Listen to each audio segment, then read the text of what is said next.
भारतीय वैदिक वाङ्मय में उपनिषदों का ही सर्वाधिक सुप्रसिद्धि है।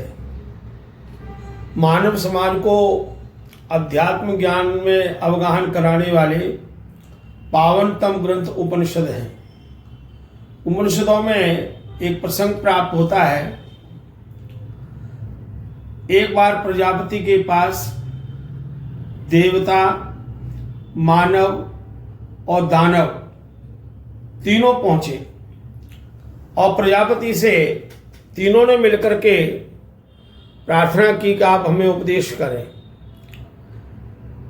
देवताओं ने तप, संयम, ब्रह्मचर्य का पालन करते हुए प्रजापति से प्रार्थना की आप हमें उपदेश करें।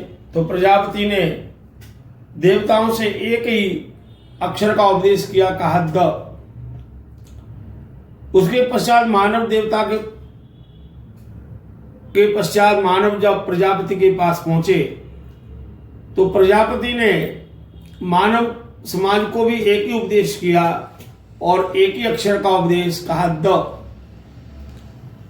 उसके पश्चात वर्णन आता है कि दानव भी प्रजापति के पास पहुंचे और दानव ने भी प्रार्थना की कि आप हमें उपदेश करें।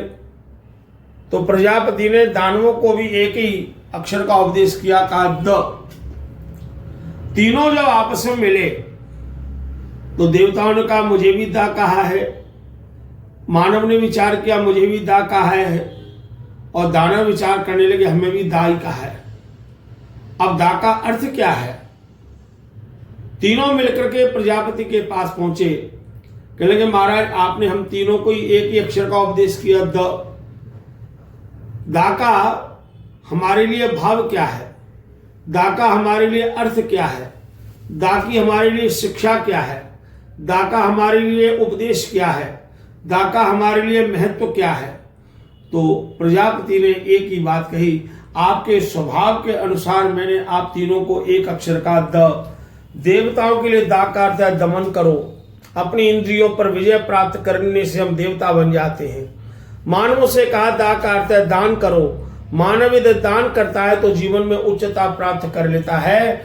और प्रजापति ने दानवों से कहा तुम्हारे लिए दा का अर्थ है दया करो। एक ही अक्षर दा है। देवताओं के लिए दमन करो, मानवों के लिए दान करो और दानवों के लिए दया करो। हम तीनों भाव हमारे जीवन में है। जब हम इंद्रियों का दमन कर लेंगे तो इसी जीवन में हम देवता बन जाएंगे और जीवन में यदि हमने दान करना प्रारंभ कर दिया तो उच्चता मानव की हमें प्राप्त हो जाएगी। और यदि हमने अपने जीवन में दया करना सीख लिया, प्राणी मात्र पर दया की भावना आ गई तो हम दानव भाव से ऊपर उठ जाएंगे।